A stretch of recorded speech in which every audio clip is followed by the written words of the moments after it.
প্রিয় ছাত্রছাত্রী, আজকে আমি তোমাদেরকে এই ভিডিওর মাধ্যমে ক্লাস 8 এর ভূগোলের যে সমস্ত প্রশ্নগুলো দেওয়া হয়েছে সেকেন্ড সামেটিভের জন্য অর্থাৎ দ্বিতীয় পর্যায়ক্রমিক মূল্যায়নের জন্য রায়-মার্টিন প্রশ্নচিত্রা 2025 সালের স্কুল নম্বর 8 পেজ নম্বর 308 সেখানে যে সমস্ত প্রশ্নগুলো আছে এই 8 নম্বর স্কুলের ক্লাস 8 এর ভূগোলের সমস্ত প্রশ্নের উত্তর আমরা আলোচনা করবো আজকে এই ভিডিওর মাধ্যমে। তোমরা ভিডিওটা শুরু থেকে শেষ অবধি অবশ্যই দেখবে, আর চ্যানেল যদি নতুন হয় তাহলে অবশ্যই তোমরা চ্যানেলটাকে সাবস্ক্রাইব করে রাখবে পরবর্তী যে স্কুলগুলো আছে সেগুলো প্রশ্ন উত্তর পাওয়ার জন্য। আচ্ছা, এখানে পরবর্তী স্কুল অর্থাৎ এখানে 8টা স্কুলই ছিল, তো এই স্কুলটাই আছে, এরপরে আর স্কুল নেই সেকেন্ড সেমিস্টারের জন্য। তো এর আগের যে স্কুলগুলো ছিল সেগুলো প্রশ্ন তোমরা পেয়ে যাবে প্লে লিস্ট থেকে, অবশ্যই সেই প্রশ্ন উত্তরগুলো তোমরা দেখে নিও। আর আজকে আমরা দেখো এই 8 নম্বর স্কুলের প্রশ্ন উত্তরগুলো আলোচনা করবো। এবং এই স্কুলের প্রশ্ন উত্তরের যে পিডিএফ সেটা পরবর্তীতে তোমরা আমাদের টেলিগ্রাম চ্যানেল থেকে পেয়ে যাবে। ডেসক্রিপশনে আমাদের টেলিগ্রাম চ্যানেলের লিঙ্ক দেওয়া আছে, সেখান থেকে তোমরা আমাদের টেলিগ্রাম চ্যানেলে যুক্ত হতে পারো। 8 নম্বর দেখো যে স্কুল এখানে আছে, 5টা প্রশ্ন আছে, 1 নম্বর করে 5 নম্বর দেওয়া হয়েছে। একের দাগে কি বলা হয়েছে, সঠিক উত্তরটি নির্বাচন করে। একের দাগের একের প্রশ্ন, পশ্চিমা বায়ুর প্রভাবে মহাদেশের পশ্চিমাংশে বৃষ্টিপাত হয়, এটা হবে অপশানে অর্থাৎ শীতকালে। এরপর দ্বিতীয় প্রশ্ন কি বলা হয়েছে, বজ্র মেঘ বলা হয়, এটা হবে কিউমুলোনিম্বাস মেঘকে অর্থাৎ অপশান সি। এরপরে প্রশ্ন, সীমান্ত এর সৃষ্টি হয়, সীমান্ত এর সৃষ্টি হয়, সেটা হবে অপশান ডি অর্থাৎ নাতিশীতোষ্ণ ঘূর্ণবাত জনিত বৃষ্টিপাতে। এরপরে প্রশ্ন, বিশ্বের বৃহত্তম নদী উপত্যকা পরিকল্পনা গড়ে উঠেছে, বিশ্বের বৃহত্তম নদী উপত্যকা পরিকল্পনা গড়ে উঠেছে, এটা হবে অপশান বি অর্থাৎ টেনিস নদীর উপর। এরপরে প্রশ্ন, দক্ষিণ আমেরিকার কর্ডোবা অঞ্চল, এটা হবে দুগ্ধ শিল্পের জন্য বিখ্যাত অর্থাৎ অপশান সি। এরপরে দুইয়ের দাগের প্রশ্ন কি আছে, এক কথায় উত্তর দাও। প্রথম প্রশ্ন, ইরি ও অন্টারিও হ্রদের মাঝে অবস্থিত জলপ্রপাতটির নাম কি?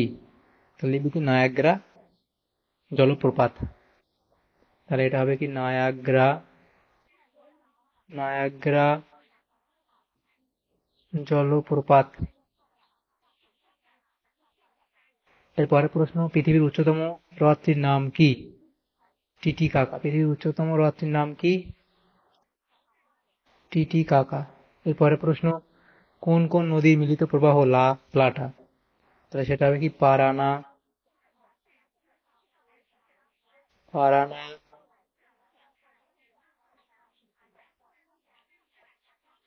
প্যারাগুয়ে,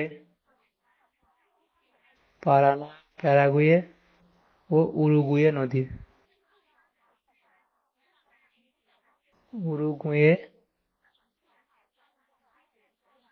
নদীর মিলিত প্রবাহ লা প্লাটা নামে পরিচিত। বায়ুর চাপ বলয়গুলির অবস্থানের পরিবর্তনের প্রধান কারণ কি? লিখবে, এটা প্রধান কারণ কি লিখবে, তাপমাত্রার পার্থক্য, তাপমাত্রার পার্থক্য। এরপরে 5 দাগের প্রশ্নে বলা আছে, ভোরবেলায় প্রবাহিত সাময়িক বায়ুটির নাম কি? লিখবে স্থলবায়ু। তাহলে এগুলো হলো। এরপরে যে প্রশ্নগুলো আছে দেখো সেখানে কি বলা আছে, 3 দাগের প্রশ্ন শূন্যস্থান পূরণ করো। 5টা প্রশ্ন 1 নম্বর থেকে 5 নম্বর দেওয়া হয়েছে। 1 দাগের প্রশ্ন বলা আছে, হাডসন উপসাগরকে বেষ্টন করে ড্যাশ অঞ্চলটি অবস্থিত, তাহলে সেটা কি হবে, লিখবে কানাডার শিল্ড অঞ্চলটি, কানাডার শিল্ড অঞ্চলটি অবস্থিত।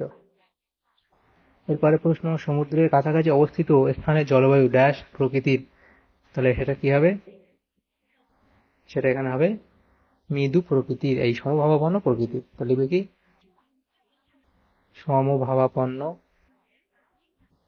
সমভাবাপন্ন প্রকৃতির। এবারে ড্যাশ কারণে স্থলভাগের উপর দিয়ে প্রবাহিত বায়ুর গতিবেগ হ্রাস পায়, লিখবে ঘর্ষণজনিত বাধার কারণে।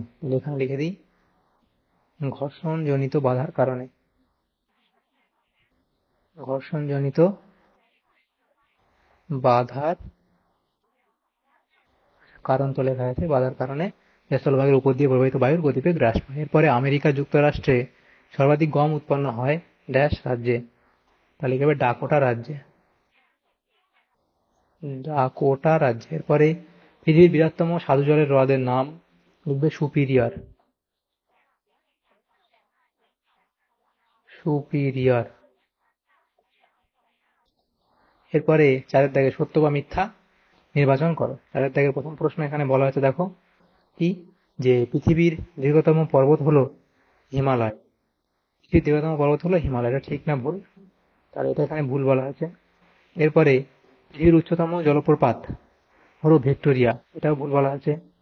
দক্ষিণ আমেরিকার ওরিনোকো নদীর মোহনায় বদ্বীপ সৃষ্টি হয়নি, এটাও ভুল বলা হয়েছে। শিল্ড অঞ্চল সমূহ খনিজ সম্পদে সমৃদ্ধ নয়, এটাও ভুল। পরে পশ্চিমা বায়ুর গতিপথে ITCZ এর সৃষ্টি হয়েছে, এটাও ভুল বলা হয়েছে। তাহলে এখানে সমস্তটাই ভুল বলা হয়েছে, পাঁচটাই। পরের প্রশ্ন কি বলা আছে দেখো, 5 দাগে নিচের প্রশ্নগুলি সংক্ষিপ্ত উত্তর দাও। এখানে দেখো আমাদের 3টে প্রশ্ন, আচ্ছা তিনটে প্রশ্ন, 2 নম্বর করে 6 নম্বর, এবং 6 দাগের প্রশ্নগুলো আলোচনা করবো নেক্সট পেজে।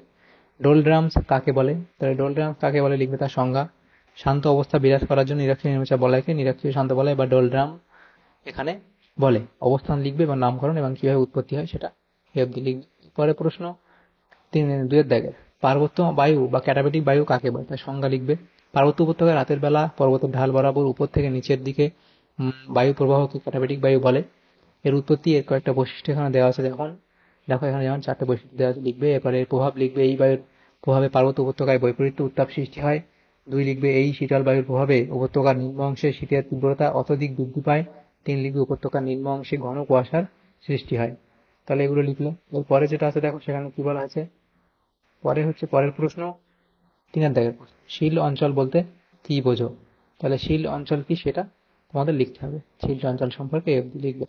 এরপরে 6 দাগের প্রশ্ন, 6 দাগের 1, নিরক্ষীয় অঞ্চলে নিম্নচাপ সৃষ্টির কারণগুলি উল্লেখ করো।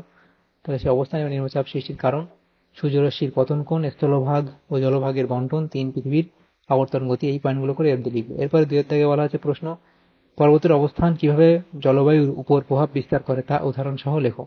পর্বতের অবস্থান ও জলবায়ুর প্রভাব, সেখানে লিখবে ওরোগ্রাফিক বৃষ্টিপাত, তারপর বৃষ্টির ছায়, অঞ্চল সৃষ্টি এবং উচ্চতা অনুযায়ী তাপমাত্রা হ্রাস। 3 দাগের প্রশ্নে বলা হচ্ছে সেলভা অরণ্যের বৈশিষ্ট্যগুলি লেখো। তাহলে বৈশিষ্ট্য পয়েন্ট করে এখানে দেখো প্রত্যেকটা বৈশিষ্ট্য, এখানে সেলভা অরণ্যের যে বৈশিষ্ট্যগুলো দেওয়া আছে এখানে দেখো আমাদের 8টা বৈশিষ্ট্য লেখা আছে, তোমরা লিখে দেবে এগুলো এই অবধি। এরপরে তুন্দ্রা জলবায়ুর বৈশিষ্ট্যগুলি উল্লেখ করো। অবস্থান লিখবে, বৈশিষ্ট্য তুন্দ্রা জলবায়ুর বৈশিষ্ট্য, উষ্ণতা, বৃষ্টিপাত ইত্যাদি পয়েন্টগুলো করে অবধি লিখবে। এরপরে প্রশ্ন আছে 7 দাগের প্রশ্ন, নিচের প্রশ্নগুলির ব্যাখ্যাধর্মী উত্তর দাও। তো এখানে 5টা, 2টো প্রশ্ন 5 নম্বর করে 10 নম্বর এখানে দেওয়া হয়েছে। প্রথম প্রশ্ন, চিত্রসহ বিভিন্ন প্রকার বৃষ্টিপাত সম্পর্কে আলোচনা করো। তোমরা বই থেকে এঁকে নিও। দেখো এখানে পরিচালন বৃষ্টিপাত দেওয়া আছে, সংজ্ঞা, সৃষ্টি, পরিবেশ, পদ্ধতি, বৈশিষ্ট্য, উদাহরণ দেওয়া আছে। এরপরে দেখো দেওয়া আছে অনুবাদ বৃষ্টিপাত, তার সংজ্ঞা, সৃষ্টি, শর্ত, পদ্ধতি এবং ক্রান্তীয় গণ্য বৃষ্টি, গণ্য বৃষ্টি এবং উদাহরণ দেবে। এরপর শরৎকালীন বৃষ্টিপাত, তার সংজ্ঞা, সৃষ্টির, পরিবেশ এবং পদ্ধতি এবং শেষে উদাহরণ লিখবে। এরপরের যে প্রশ্নটা আছে দেখো সেটা কি বলা আছে, চাপ বলয়ের সঙ্গে সম্পর্কযুক্ত আয়ন বায়ু ও পশ্চিমা বায়ু সম্পর্কে চিত্রসহ আলোচনা করো। চাপ বলয় এবং নিয়ত বায়ু প্রবাহের সঙ্গে বায়ুচাপ বলয়গুলির সম্পর্ক, আয়ন বায়ুর সঙ্গে বায়ুচাপ বলয়ের সম্পর্ক, পশ্চিমা বায়ুর সঙ্গে বায়ুচাপ বলয়ের সম্পর্ক, এটা লিখবে। এরপরে যেটা প্রশ্ন আছে কি 3 দাগের প্রশ্ন, সেটা হচ্ছে যুক্তরাষ্ট্রের হ্রদ অঞ্চলের কৃষি উন্নতির কারণগুলি আলোচনা কর। তাহলে সেখানকার ভূমি, জলবায়ু, মাটি, জলসেচ, শস্যাবর্তন, আধুনিক কৃষি ব্যবস্থা এবং চাহিদা, এই পয়েন্টগুলো করে অবধি লিখবে। এরপরে প্রশ্ন অথবা দিয়ে ছিল কানাডা শিল্ড অঞ্চলে কানাডা কাগজ শিল্পে উন্নত কেন? তবে কাঁচামালের সুবিধা, সুলভ পরিবহন, তারপর পর্যাপ্ত জলবিদ্যুৎ, উন্নত প্রযুক্তি এবং অন্যান্য কারণ, এগুলো লিখবে। তাহলে এই প্রশ্ন উত্তর তোমাদের হয়ে যাবে। এবং দেখো এরপরে আমাদের যে প্রশ্ন ছিল 8 দাগের প্রশ্ন, নিম্নলিখিত বিষয়গুলি দক্ষিণ আমেরিকার রেখা মানচিত্রে চিহ্নিত করো। এগুলো আমরা আলোচনা করবো না। তাহলে এখানে যে প্রশ্নগুলো ছিল সেগুলো আমরা আলোচনা করলাম। এই 8 নম্বর প্রশ্ন, 8 দাগের প্রশ্নটা বাদ দিয়ে ক্লাস 8 এর ভূগোলের 8 নম্বর স্কুলের। তোমাদের যদি সামান্যতম উপকার এসে থাকে ভিডিওটা অবশ্যই লাইক করবে এবং বেশি বেশি করে বন্ধুদের সাথে শেয়ার করবে। তোমরা যদি চ্যানেলে নতুন হয়ে থাকো অবশ্যই চ্যানেলটাকে সাবস্ক্রাইব করে রাখবে এখন যারা সাবস্ক্রাইব করোনি, আর যারা সাবস্ক্রাইব করে তাদেরকে অসংখ্য ধন্যবাদ। Thank you, thanks for watching.